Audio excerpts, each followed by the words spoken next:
మరి ఎవరు ఆగరు? ఇప్పుడు ఊళ్ళో భయం ఉంటుంది. ఇప్పుడు అందరు నా లెక్క ఉంటారు ఏంది? ఊళ్ళో భయం ఉండదా సార్? ఎందుకు ఉండరు సార్? మనం తప్పు చేయనప్పుడు నిజాయితీ ఉండాలి కదా సార్.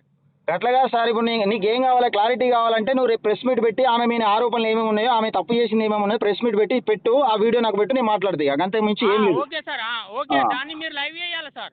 లైవ్ చేస్తా, బరాబర్ చేస్తా. కానీ నువ్వు ఎందుకని ఇచ్చుకో మాట్లాడతా. నేను బరాబర్ ఏం భయపడేది లేదు. మీ సార్కు చెప్పు.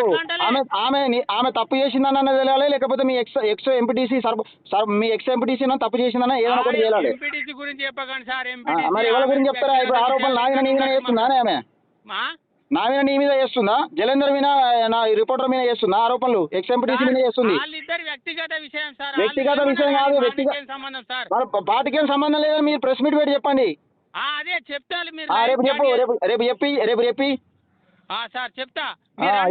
ఎవరు వచ్చి అలా అడిగితే వాళ్ళని బెదిరిస్తాడు గిట్ట కలవది, గుర్తుపెట్టుకో. ఎవరిని బెదిరిస్తారు సార్? మరి నువ్వు ఆర్డర్ కాపీ ఇచ్చింది మీరే ఇస్తారు, మళ్ళీ ఆర్డర్ కాపీ మీరే ఆపుతారు. సస్పెండ్ అయిందని మీరే చెప్తారు, అని మీరే చెప్తారు. ఏంది ఆర్డర్ కాపీ ఎవరు ఇచ్చిర్రు, ఎవరు ఆపిర్రు, అసలు ఎవరు అంతా ఏంది సార్? మరి నువ్వు తెలుసుకో ఫస్ట్, క్లారిటీ తెలుసుకో. మీ సార్ అడుగు. తెలుసుకున్నా సార్, నేను క్లారిటీగానే తెలుసుకున్నా. నువ్వు ఫస్ట్ ప్రెస్ మీట్ పెట్టి చెప్పు. ఆమె ఏం చేసిందో, ఆమె ఏం తప్పు చేసిందో ప్రెస్ మీట్ పెట్టి చెప్పినాక నాకు కాల్ చేయి. ఓకే, మీరు లైవ్ చేయాలి దాన్ని. తప్పకుండా చేస్తాం. ఉండు. ఉండు.